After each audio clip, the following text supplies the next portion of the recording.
जिंदगी में किसी भी मुकाम तक पहुंचने के लिए आपके अंदर एक एटीट्यूड होना बहुत जरूरी है। एक ऐसा एटीट्यूड जो आपको कामयाबी तक घसीट कर ले जाए। किसी भी इंसान का आगे बढ़ने में उनका एटीट्यूड बहुत इंपॉर्टेंट हो जाता है। सोचने का नजरिया, पाने का नजरिया, काम करने का नजरिया, इस दुनिया को किस नजर से देखते हैं, यही चीजें होती है जो तय करती है कि वो इंसान कहां तक पहुंचेगा। दोस्त, आज की इस वीडियो में मैं आपको 3 ऐसी बातें बताऊंगा जो आपके एटीट्यूड को पूरी तरह चेंज कर देगी।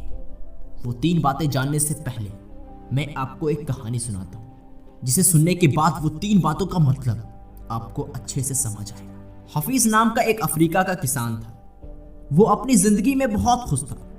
एक दिन एक इंसान उसके पास आता है। उसने उसे डायमंड के बारे में बताया कि डायमंड की कीमत क्या होती है, वो कितनी महंगी होती है, वो अगर किसी भी इंसान को मिल जाए तो वो इंसान अमीर बन जाता है। उसने कहा कि अगर तुम्हारे पास अंगूठे इतने बड़े हीरे हो तो तुम पूरा शहर खरीद सकते हो। वो इंसान हफीज को ये सारी बातें बताकर चला गया। उस रात हफीज सोच सोच कर सो नहीं पाया। उसके अंदर की सारी खुशियां चली गई और उसके अंदर एक लालच सी पैदा हुई कि मुझे हीरे चाहिए। दूसरे दिन सुबह होते ही हफीज ने खेतों को बेचने और अपने परिवार को देखभाल करने का इंतजाम किया और हीरे खोजने के लिए रवाना हो गए। वो हीरो की खोज में पूरा अफ्रीका भटकता रहा, पर उन्हें नहीं मिल सका। वो यूरोप में भी ढूंढा, पर वहां भी नहीं मिल सका। वो स्पेन पहुंचते पहुंचते मेंटली और फिजिकली ब्लैंक हो जाता है और पूरी तरह टूटकर फिर एक नदी में कूदकर जान दे दी। इधर जिस आदमी ने हफीज के खेत खरीदे थे, वहां से बहने वाले नालों से अपने ऊँटों को पानी पिला रहा था। फिर उसे अचानक एक चमकता हुआ पत्थर नजर आया जो सूरज की किरणों से जगमगा रहा था, और उस इंसान ने उस पत्थर को सजावट के तौर पर अपने घर में सजा दी। उसी दिन दोपहर में हफीज को हीरो के बारे में बताने वाला इंसान उस खेत के नए मालिक के पास आया। उसने जगमगाते हुए पत्थर को देखकर कहा कि क्या हफीज लौट आया है?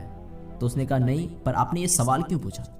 तो उसने कहा कि ये महज एक पत्थर नहीं, ये एक हीरा है, मैं उसे देखते ही पहचान जाता हूँ। तो उस नए मालिक ने कहा कि नहीं, ये महज एक पत्थर ही है, मैंने इसे नाले के पास से उठाया था, चलिए मैं आपको दिखाता हूँ। वहां जाने के बाद ऐसे ऐसे बहुत सारे नमूने पड़े थे जो महज एक पत्थर नहीं, हीरे थे।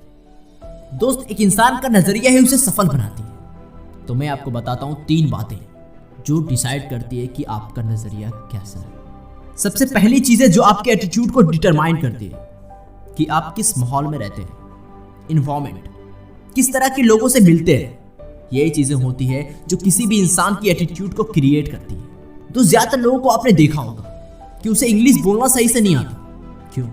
क्योंकि उसके आसपास कोई इंग्लिश बोलने वाला नहीं है, तो उसका एटीट्यूड वैसा ही होगा जिस तरह उसका इन्वायरमेंट है।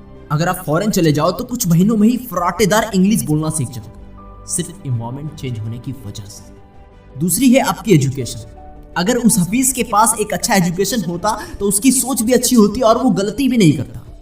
तो अगर आपके पास एक अच्छी शिक्षा है तो आपकी एटीट्यूड भी बहुत कमाल की होगी। तीसरा है आपका एक्सपीरियंस, आपका तजुर्बा, कि आप किन चीजों को किस तरह से समझते हैं कि ये चीजें ऐसे नहीं होती है बल्कि ऐसे होती है। तो जैसे जैसे हमारी उम्र बढ़ती है ना, तो हम ज्यादा से ज्यादा चीजों को एक्सपीरियंस करते हैं, जिससे हमारे एटीट्यूड में बदलाव आता है। तो दोस्त, ये थी 3 बातें जो आपके एटीट्यूड को डिटरमाइन करती है। ये वीडियो अभी खत्म नहीं हुई। दोस्त, एक बात कहना चाहता हूं कि अगर तुम जिंदगी में कुछ बनना चाहते हो तो अपना एटीट्यूड को ऐसा बना दो कि कोई भी तुम्हें रोक ना पाए। चाहे वो मुसीबतें हो, परेशानियां हो, कुछ भी मैटर नहीं करता। अगर आपके पास एक अच्छी इन्वायरमेंट है, अच्छा एजुकेशन है, अच्छा एक्सपीरियंस है, तो जिंदगी तो बदलेगी ही, उसे बदलना होगा। तो बढ़ो जिंदगी में आगे और करो मेहनत, कर दो कुछ ऐसा कि दुनिया बनना चाहे तुम्हारे जैसा। लगी हो बातें दिल में तो वीडियो को लाइक जरूर करना और इस वीडियो को शेयर और चैनल को सब्सक्राइब जरूर करना, क्योंकि ऐसी वीडियो आपको इसी चैनल पर मिलेगी। थैंक यू सो मच इस वीडियो को पूरा देखने के लिए। आपका दिन बहुत अच्छा हो।